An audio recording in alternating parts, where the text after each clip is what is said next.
Deuxième, que le Premier ministre organise de toute urgence afin que le gouvernement prenne des mesures urgentes pour régler le problème de la carte NINA au niveau des Maliens et de l'extérieur et de l'intérieur.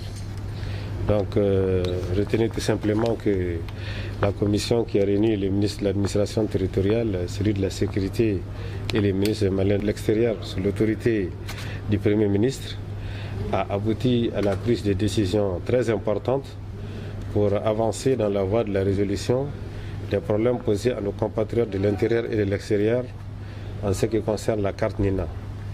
Très prochainement, des missions vont être envoyées pour régulariser, disons, de façon claire et nette, tous les compatriotes qui sont au niveau des grandes concentrations des Maliens à l'extérieur. Dans un premier temps, on va rapidement nous attaquer à cela dans les missions de la France, donc dans les missions de l'Italie, dans les missions de l'Espagne, mais aussi en Côte d'Ivoire. Donc quand je parle de Côte d'Ivoire par exemple, il ne s'agit pas seulement d'Abidjan. Par exemple, nous enverrons au moins 2 équipes, une à Abidjan et une autre à Bouaké. Ça va être la même chose à Paris et peut-être à Marseille, à Lyon. Donc je ne rentrerai pas dans ces détails. Le plus important, c'est que les dispositions sont en train d'être prises pour que dans les semaines qui viennent, ces missions arrivent réellement dans ces missions diplomatiques et consulaires.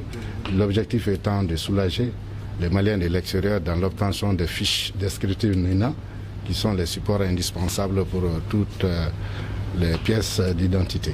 Dans la pratique, il y a un affinement qui doit être fait avec les responsables de ces missions diplomatiques et consulaires.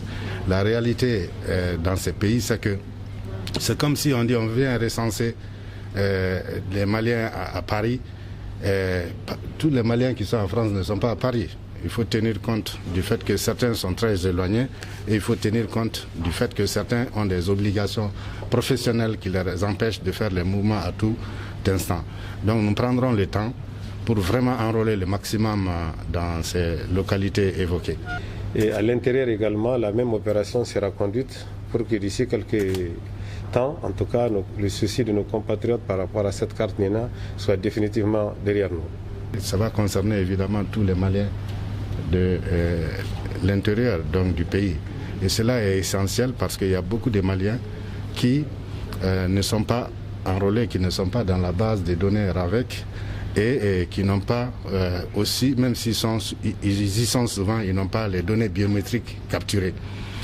Et vous savez, c'est aussi une opération d'état civil, en quelque sorte. Et l'état civil est un droit reconnu par l'État du Mali. L'État du Mali, à travers en particulier le Premier ministre, s'est dit engagé à faire les efforts nécessaires pour atteindre cet objectif.